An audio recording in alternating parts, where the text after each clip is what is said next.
Hello everyone. I hope you can hear me. I just recorded a version of this that wasn't audible, so I'm fingers crossed it's clear now. So welcome everyone to my channel.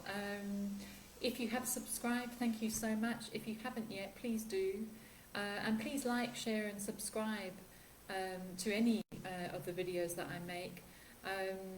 You know, it's a fledgling channel, and I do appreciate all your comments and feedback and support.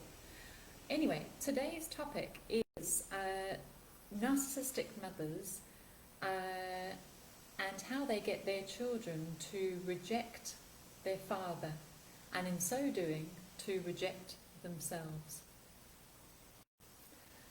So just take a moment now and think back to the family in which you grew up.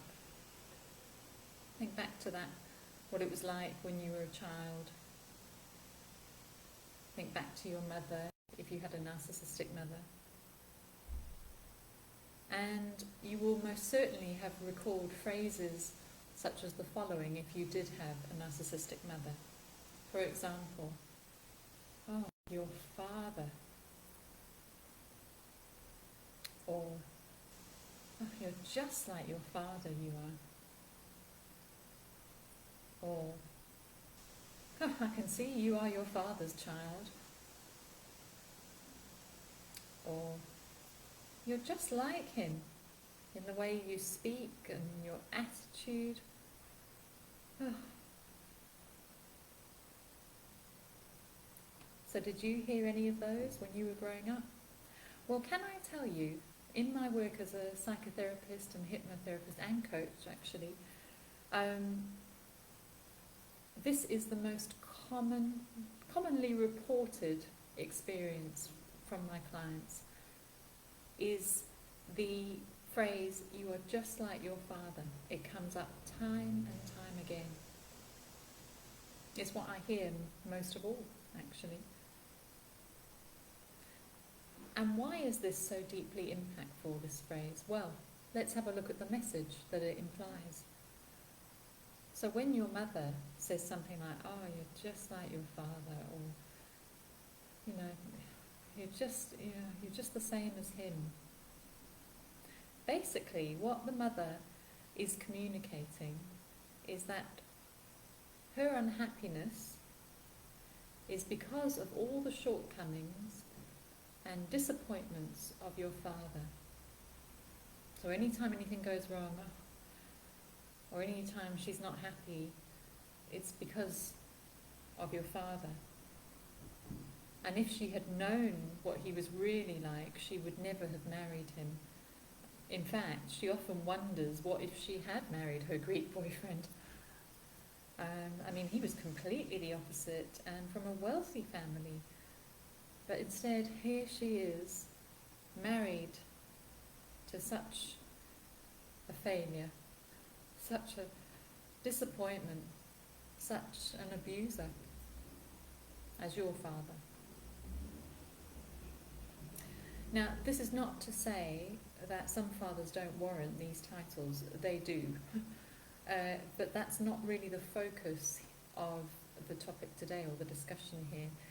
We're focusing on the use of these phrases by the narcissistic mother to manipulate. And it is highly manipulative to use this comparing to the father tactic.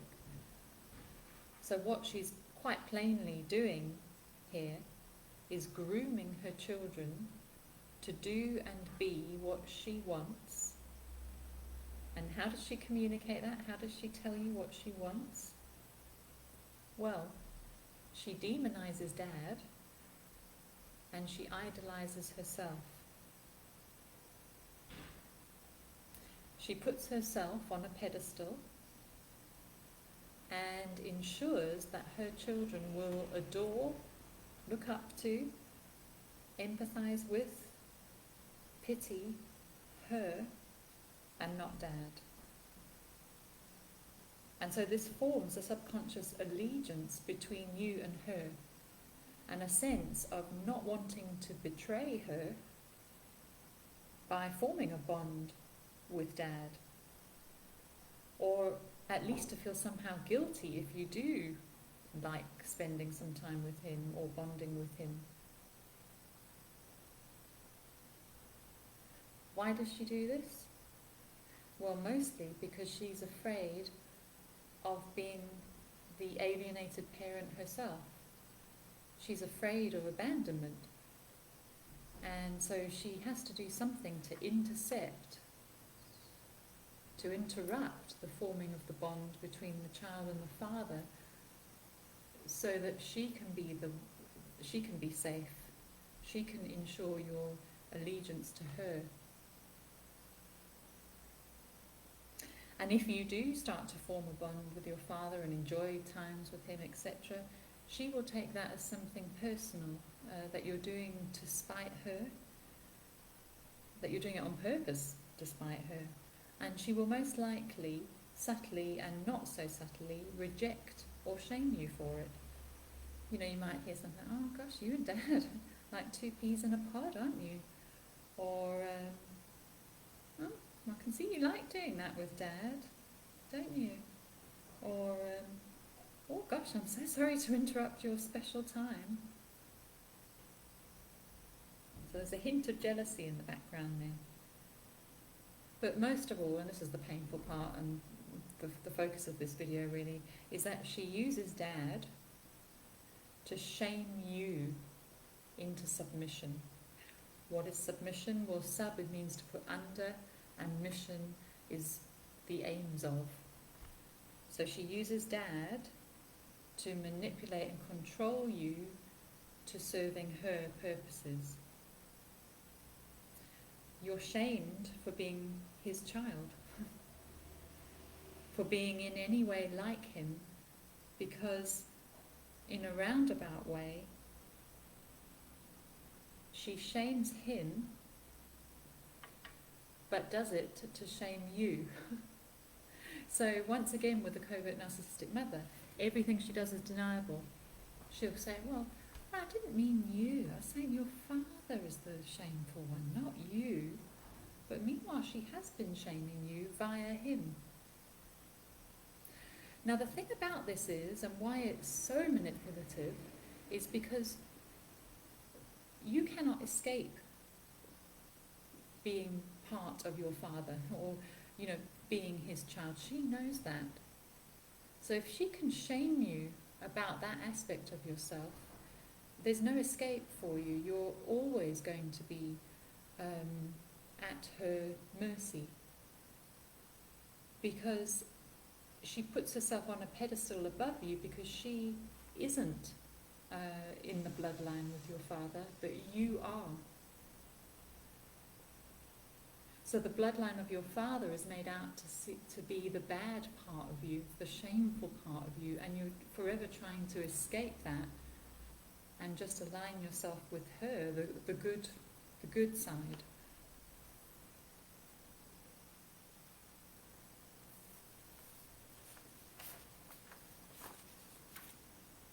So children in these households grow up learning that they must do all they can to be better than Dad.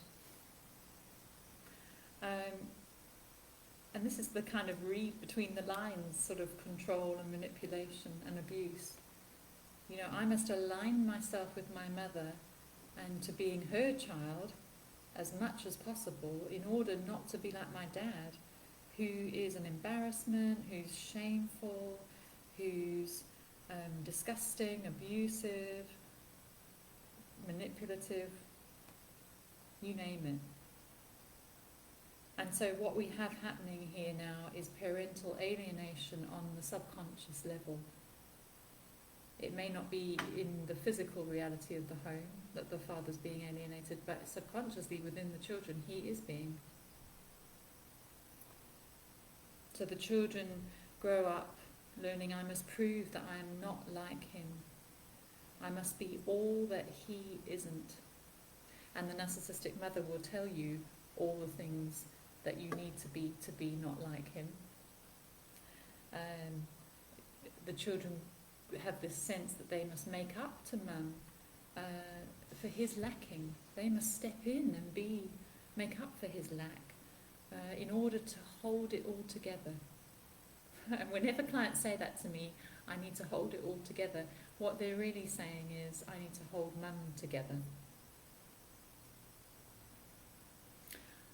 But then there are these awful moments that come along when you do disappoint mum, or you don't cooperate, or you put your own opinions above hers, or you don't do as she wants, or you act with assertiveness, and she fires her anger at you, her rage, saying things like, gosh, you're just like your father, aren't you? And that's the ultimate sort of wounding message that these mothers often use. It's kind of the one that they know is really going to get to their children. Doesn't matter what age they are. And you know what she's meaning. She means you've let out your so-called dark side, and she's aligned your dark side with being your father, so-called dark side. And it's so painful and hurtful, as she's often created such a bad picture of Dad that you are in many ways reviled or repulsed by him. And so you spend your life trying to be all that your dad wasn't, and trying to be all that your mother told you she is, or presented to you that she is, by default. So what do we do about this? Well, you know, the work I do with clients, it's deep, it's on the subconscious, and what we need to do there is start breaking these allegiances, this alliance with mum. We need to bring her off the throne, off the pedestal, and start breaking the toxic ties that you have there of rejecting your father and aligning with mum. And this can be difficult work, you know, especially a lot of people have had difficult relationships with their father as well. But part of the healing work going forward is to bring both parents into the picture, because it is a system, and to see each in their good qualities and bad qualities. And so the first thing is to start claiming aspects of your father that you actually do like. And to start owning those in yourself. Maybe he was very organised. Maybe he was a hard worker. Maybe he was generous. Maybe he was, you know, calm. Whatever it is, start to pick out things that you did like about your father, you do like, and owning those about yourself and being proud of them, so that those words of mother, you're just like your father, lose their sting. And many of my clients get to the point where they actually say, now, you know, if someone said to them, "You're just like your mother," that would be the ultimate insult. So if you're wanting to do some deep inner work with me, don't hold back. Honestly, I have got the most amazing program, and it is going to bring you results. That's what I'm about. It's about real change, this. Not just chatting, not just talking about it, not just hoping. It's actually going through a process that is going to bring momentum, and it's going to shift you, and you'll know it. Okay, thank you everybody. I look forward to seeing you soon, probably tomorrow.